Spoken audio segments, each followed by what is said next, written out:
Hey, Trey K here, and from West Virginia Public Broadcasting and PRX, this is Us and Them, the show that tells the stories about the things that divide us.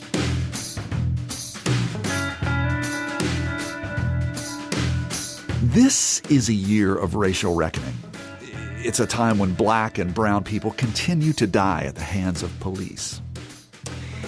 There are challenges for us to say the names of victims, to create consequences for police brutality, to acknowledge and address white privilege, to defy injustice. It's that atmosphere that greets a new podcast, Sounds Like Hate. It's supported by the Southern Poverty Law Center, and I recently talked with one of its hosts. A warning here. Some of the conversation and excerpts talk about graphic violence, and listeners could find it offensive.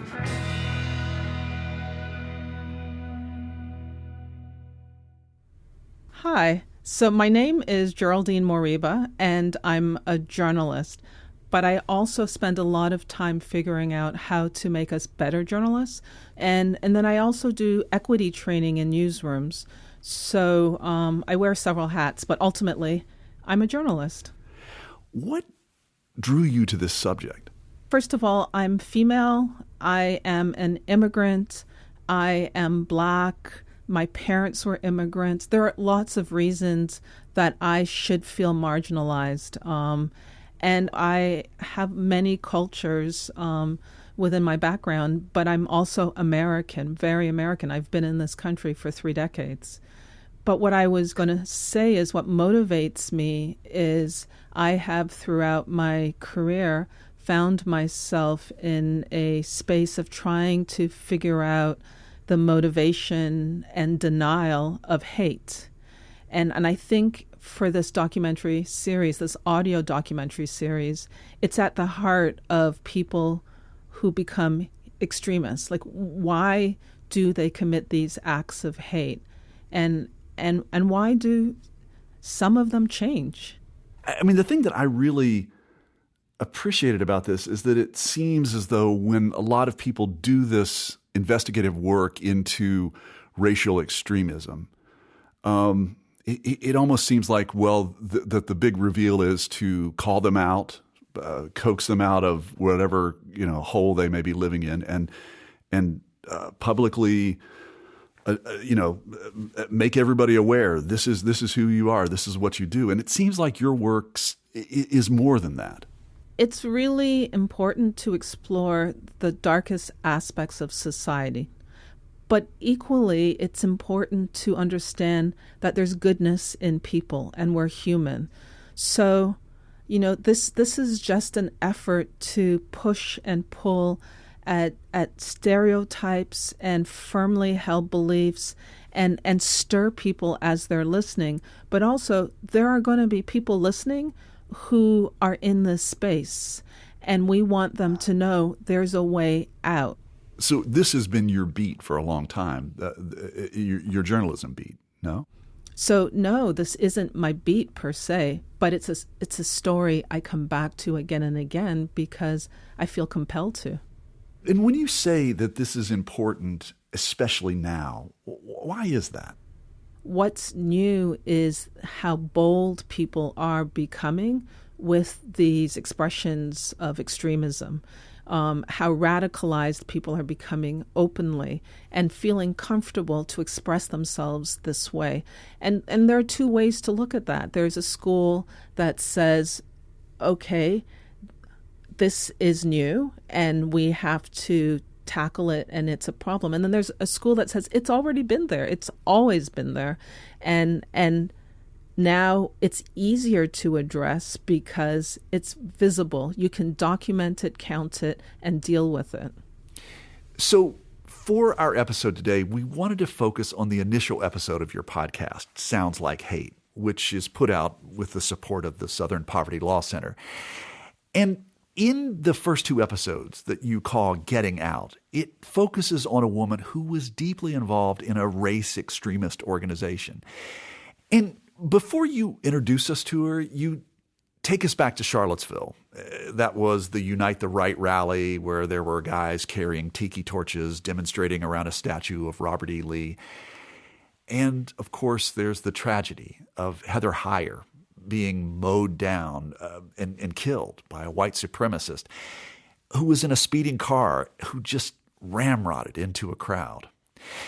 And it's in the days following that event when we first get to hear from Samantha. And she's a leader of an alt-right extremist group called Identity Europa. Now, what is this organization? Identity Europa is a white supremacist group. It's a part of the white power tradition. And it's connected to the history of this push for white power in America. It connects directly to the KKK and to other extremist organizations. What makes this group different is they're trying to do it with a suit and a tie. They changed their language. They're not overtly using racist language and words. They are clean cut.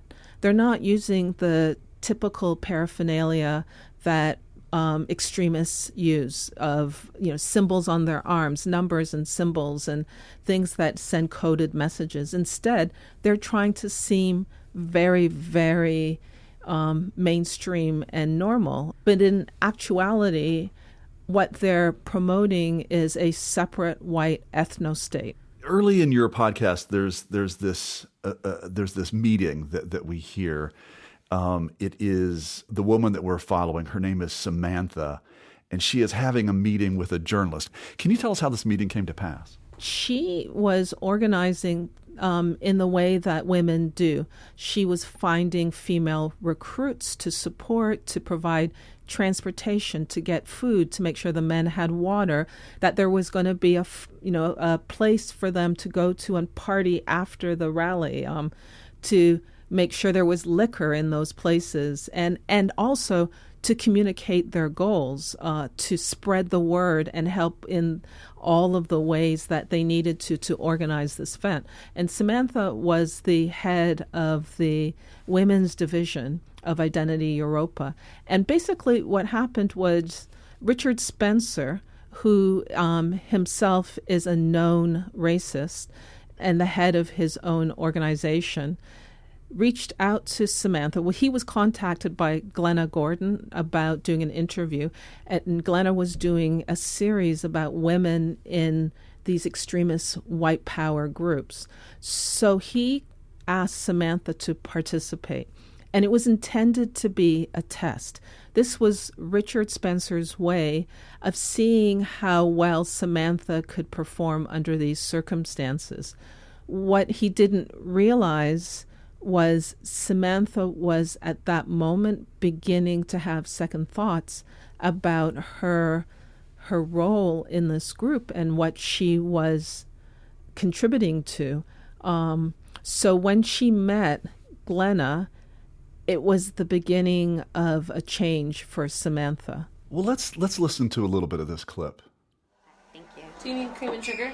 Some milk would be great. Okay. Sitting in a cafe, Samantha did her best to convey the talking points of the alt-right.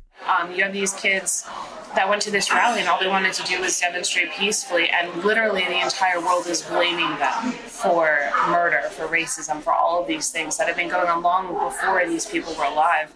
But that doesn't change the fact that the person who did kill somebody came from a far-right group. I think that until all of that has been proven, until his trial is done, it's not fair to speculate. We don't know what was going on in their mind. James Fields is the white supremacist Samantha's talking about here.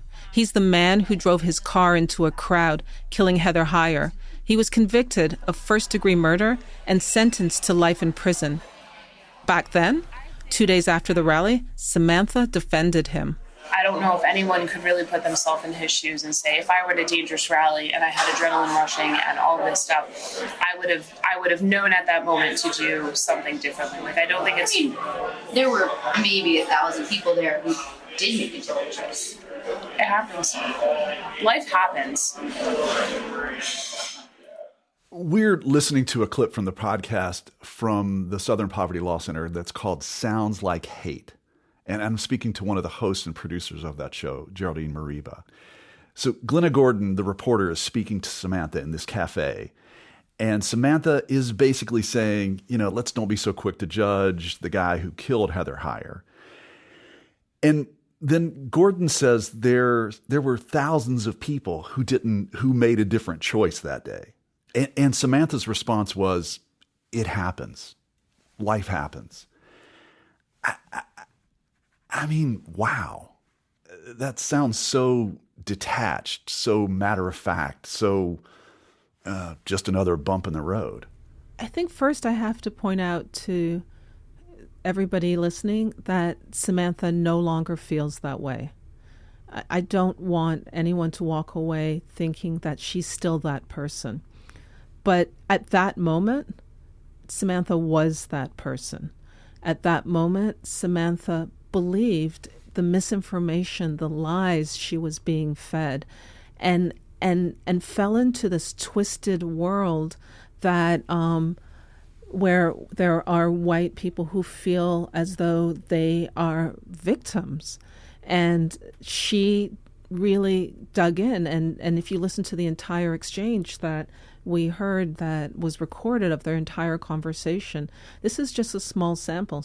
Samantha really, at that moment in her life, thought that the killing of Heather Heyer was justified.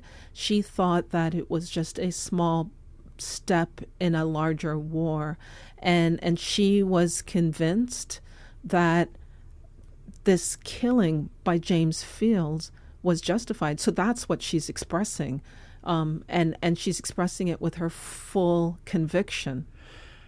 Just out of curiosity, why is it that in the piece we only hear from Samantha by her first name? We don't know her last name.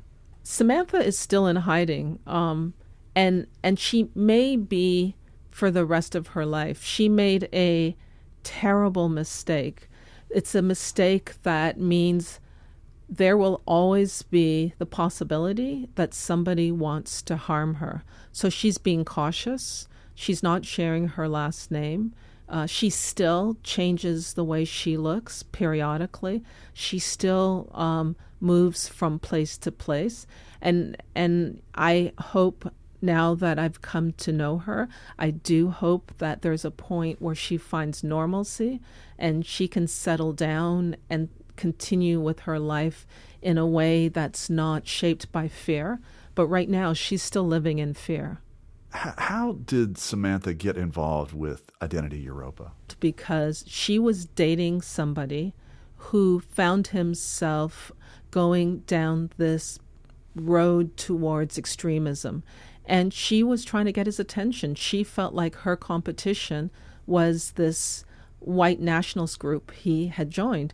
So to get him back on board and to notice her, she decided to explore it and see what it is that was getting all of his attention. And within a couple of days, she was hooked. She started exchanging emails with people. They were answering her questions, feeding her lies, and she just accepted it. She put away her beliefs and just accepted what they were telling her. And it was that easy, and that's what makes this so scary. It didn't take years of indoctrination. It was over a Christmas holiday, and in a couple of days, she was sold just like that. So she becomes very involved in this Identity or Europa organization. And you say that she feels a sense of belonging and connection. So what role does she play in the organization? Oh, Samantha what's fascinating is not only did she join and get hooked quickly, she climbed up the ladder quickly. Like in a matter of weeks, she was appointed to the role of women's coordinator. And that role is actually quite important. It meant that she was responsible for recruiting women into this organization. And remember, while men are front-facing and they're the ones we see getting arrested, they're the ones we see marching, There would be no white supremacist organization anywhere if women weren't there supporting them too. Like, these men do not act alone. They're supported by women who wholeheartedly give their support. Let's hear a little bit more from the podcast, Sounds Like Hate. A warning to our listeners, some of the content you're about to hear is graphic and sexually violent. The way that women were roped in, and then once they were in, the way they immediately lost their agency and power and sense of self and self-worth. I went through a lot of psychological abuse and a lot of gaslighting.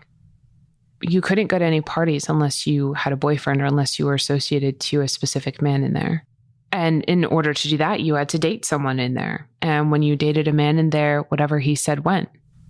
And a lot of the men in there were very controlling, would only let you go to certain parties, would stalk you if you rejected them. I can't tell you how many women would tell me that they went on a date or two with some guy and he either proposed to her by the second date or demanded physical intimacy. She wasn't ready for it, didn't know how to say no. He then said that she was a whore, that she was worthless, that that she was bad breeding stock anyway, that he would find her and kill her, that he would find her family and tell them how despicable of a person she was. And this is more than one woman. It was just this common occurrence. Is that something that you witnessed? Yeah, absolutely. I saw it. I mean, I never watched a woman get raped, but I know that they were. I know that they were. You don't forget calls like that. You don't forget tones of voice like that. You don't forget the sound of a woman trying to understand why something just happened and if it was her fault for saying no. You know, a lot of women's value as they got deeper into the movement was solely based on their physical attraction and like sexual value. A lot of men would joke about gang raping women and then to get calls from women or messages from women saying that they were raped or abused. And then you go to another party where you hear those jokes again. You start to realize that they're not jokes. They're almost bragging or making plans. Geraldine, I'm really surprised to be talking about gender roles within a white power organization. The premise of groups like this is based on this idea of propagating the white race, of building their numbers. So women are seen as these vehicles to have white babies, which is the foundation of abuse. They're not seen as equal partners. It's not a sense of love. They're put on a pedestal because they're seen as these machines that make babies. So consequently, women are abused, and she witnessed it again and again. And to protect the identity of the victims, she was very careful about what she shared about herself and other women. Do you think that the way that she saw how these women were treated within the group was a turning point for, at least sowed the seeds for her eventually wanting to leave? Not only did that sow these doubts and these questions in her mind, but after leaving, she's now trying to help women who are still on the inside. I mean, that's become her mission, to try to help these women realize they're not doing a good thing. The ideology is harmful to these women and the men in their lives and society as a whole. The notion is that if white women don't have at least 3 children, they're speeding their race to extinction. And that reproductive capacity is the foundation of white power ideology. That's what draws men to this movement. It's what draws women to this movement. It somehow gives them an identity that they can wrap themselves around and hold on to.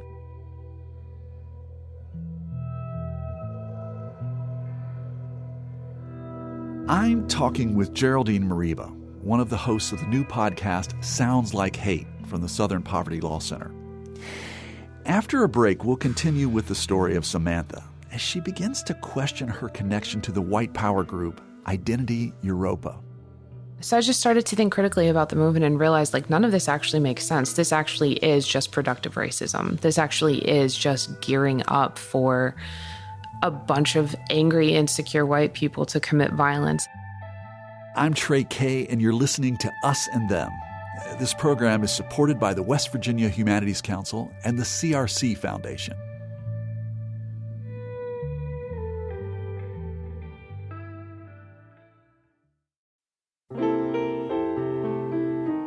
In difficult times, music gives us peace, brings us together, and helps heal us. It calms our nerves and brightens our days. That's why we're bringing you classic episodes of Mountain Stage on air and in our podcast. This is Larry Gross, host of Mountain Stage. Find something that's familiar or brand new and feel the power of live music on our website, mountainstage.org.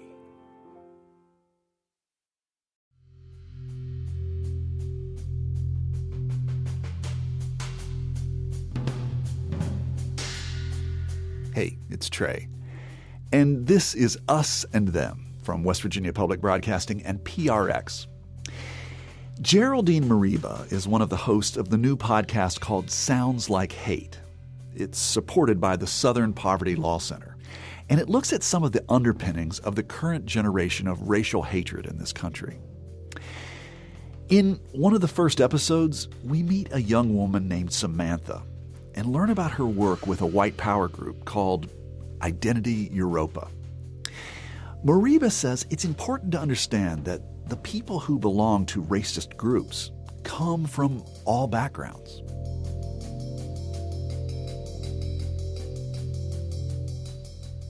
They are highly, highly educated with PhDs, and they are also high school dropouts.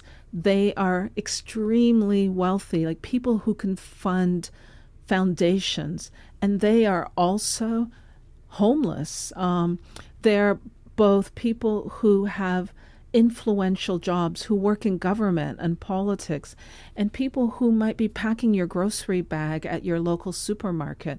I mean, the members of these groups come in all shapes and sizes, and they are, a lot of them, highly, again, informed, and it's not as though they lack some type of critical thinking. That's not a part of this equation. Samantha is extremely intelligent. Listening to her, you realize that. She's analytical, she asks questions, she challenges. She's a thinking adult. And still, even Samantha got sucked in, because it happens. So eventually, Samantha started having doubts. And I recall you asking her about that in your report. Let's listen to that right now.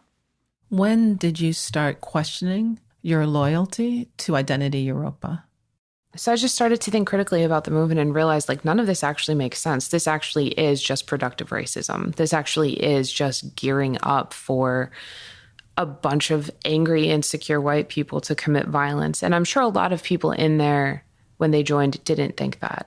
But you helped recruit. Yeah. You were actively involved. Exactly. And I feel like that almost made it even more difficult, because there was still a part of me that was true in that movement, that I didn't use racial slurs, but I was still racist. I was still, this garbage person with this dumpster fire of a mind. I don't come from a white, straight Christian or at least not a fully white, straight Christian background. So it was really hard to realize that I had compromised myself and everything that I knew to be true.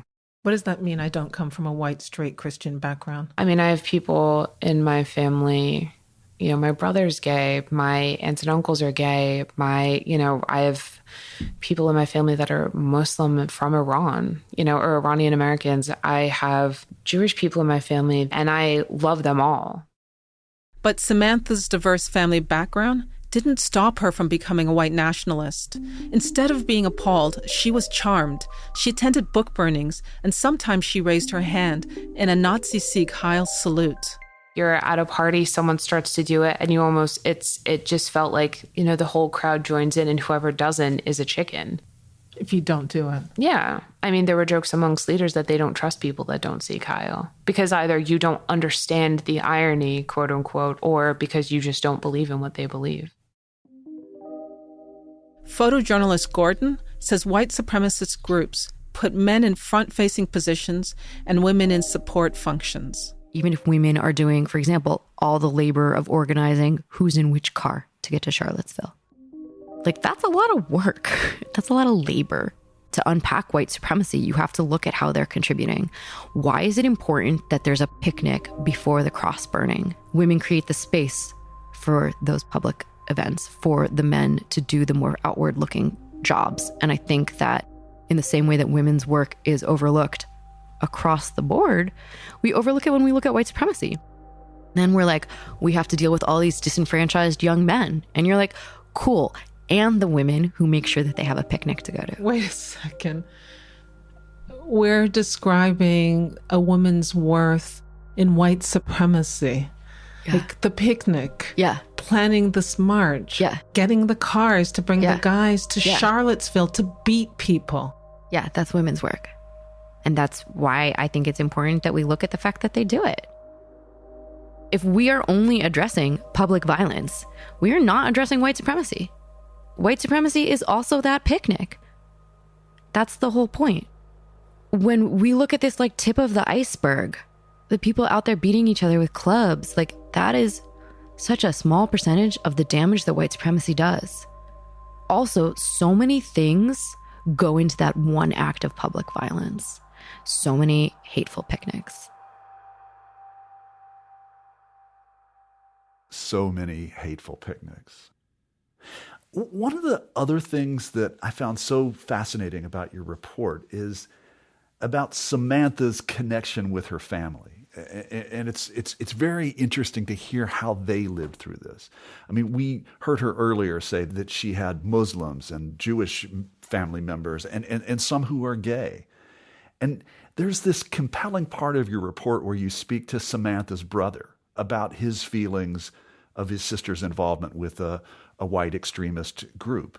Let's listen to a little bit of that. How did this information become revealed to you? That Do you she remember? was practicing white supremacy?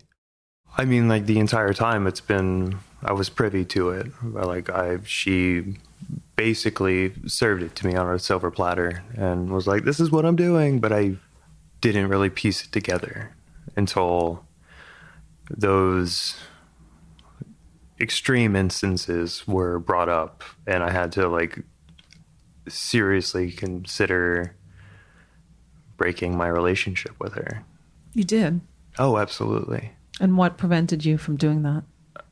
I really don't know. I mean, she's my sister and I love her and we've grown so close together. You're openly gay. Who told you? How did you feel about your sister's involvement with people who were adamantly anti-LGBTQ? She always reassured me. Oh, don't worry, it's okay. Just don't flaunt it. How's that reassuring? She's telling you to hide it. Well, yeah, no, exactly. That's the point. She would try to convince me that her ideology and everything that she was with at the time was the right thing to do and was the future of the United States and the world. I would like to think that not only would Samantha's brother be disturbed by his sister's racist ideology, but that the people around her in this organization could potentially do him harm and maybe harm to other family members. Was this a concern to Samantha's brother? You know, what's fascinating about Samantha and her brother is, in a twisted way, she had convinced herself she could protect him as an individual. So she was not at all denying that anybody who was gay was not in danger by this organization she was a part of. She didn't deny that. She just thought they'll make an exception of him because he's my brother, which was the point I was trying to make to him when I asked him whether or not she was opposed to him and how he felt about that. And, likewise, it gave him a small sense of safety too. So it's all complicated. And I will say, meeting her brother twice, he came when we met the first time, and then he came to the interview and participated. He is a really special human being who deeply loves his sister. He really wants her to be well. He wants her to do the right thing. And he's 100% behind her, supporting her. It was very moving to see them together, and deeply disturbing to know that he was trying to support her, even though he knew that supporting her as a human being meant potentially victimizing himself. Supporting her, what could have caused harm to him, right? Absolutely. I think it's interesting that we hear from him. Have other family members been less kind and less understanding? Samantha was quite open with her family throughout her entire experience, and not just because she was saying, hey, guess what group I joined? She was open because she was trying to bring them over. She was trying to bring her brother over. She was trying to bring her mother over. At the same time, they were all pushing back and saying, what's wrong with you? Why are you doing this? What's going on? And there was this push and pull between them. When Samantha decided to go into hiding and disguise herself and just disappear, she told her mother that she was leaving and that she wouldn't hear from her for a long time. And if she's lucky, she'll get out and they'll reconnect. But there's a possibility that once she leaves, her life's in danger, and that might be their last conversation. Can you imagine having that conversation with your mother? It just sounds horrible. It's horrible. The entire notion of killing other people, harming other people because of skin color, because of religious beliefs, because of sexual orientation is absolutely wrong. There's no other way to define it. So eventually, Samantha chose to disconnect from Identity Europa. What was that process like? So the process of getting out of any organization like this is not straightforward. It's not only about disassociating with the people you knew, it's also about deconstructing your thoughts. So Samantha not only had to physically move to a place where she couldn't and wouldn't interact with them anymore, and that meant not just a physical space, but a digital space. So she had to eliminate all of her accounts online and shut them down and move away to another location. But she also had to start the process of reevaluating what she believed and her values, and start to associate with people she wanted to be more like, and making smarter decisions about who she spent time with, and getting counseling, quite frankly, because knowing what she was a part of and finally acknowledging that takes not only courage, but it takes this honest amount of acknowledgement that you did something terribly wrong, that you did something that was so wrong it cost someone their life. And she was a part of that. No, she did not drive the car. She did not put her foot on the accelerator, but she helped organize the situation that made that killing possible. What do you hope to accomplish with this Sounds Like Hate series? I hope that Sounds Like Hate helps us as a nation get beyond these divides. I hope that it helps us think about our fragilities.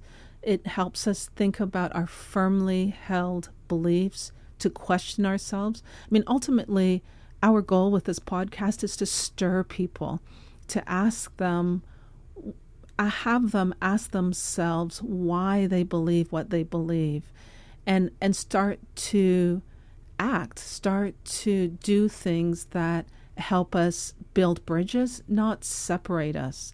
And I know that sounds sort of Pollyanna-ish, but the reality is we are at a crossroads as a nation, and unless we start to challenge some of these beliefs, and if everybody does something, if each person does one socially beneficial thing, it really makes a difference. Geraldine Mariba, you have a really powerful series, and I'm really looking forward to hearing more of it. Great work, and thanks so much for taking the time to speak with me. Thank you so much for allowing me to share the story.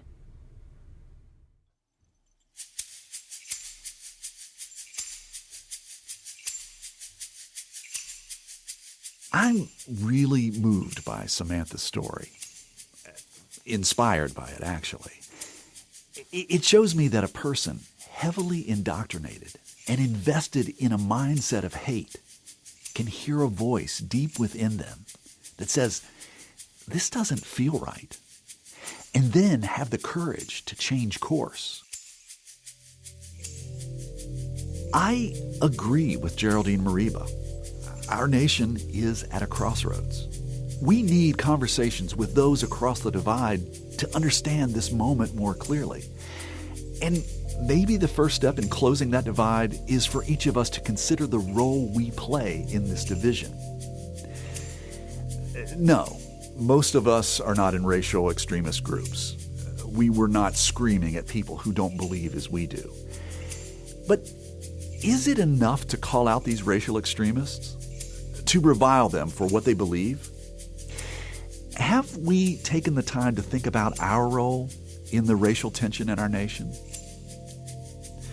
And ultimately, once we do that work, what about the next step? If someone who was once filled with hate chooses to walk away and follow a new path, can we embrace them? Can we forgive their blatant, racist past?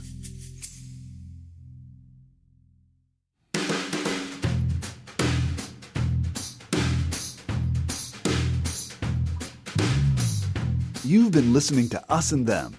Our team for this episode is me, Trey Kay, Kyle Vass, and Kate Smith. Special thanks to Elizabeth Johnson and the Southern Poverty Law Center. Michael Lipton and Tristam Lozow wrote and performed the Us and Them show music. Mark Lerner designed our logo. Lelena Price provides us with images for the web. The marvelous people at PRX and West Virginia Public Broadcasting make Us and Them possible. So do grants from the Corporation for Public Broadcasting, the West Virginia Humanities Council, and the CRC Foundation. Us and Them was originally developed with assistance from the mentorship program at AIR, the Association of Independents in Radio. We'll see you next time on Us and Them.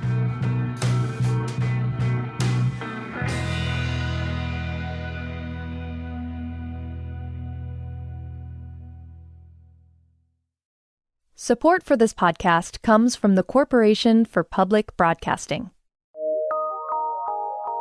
From PRX.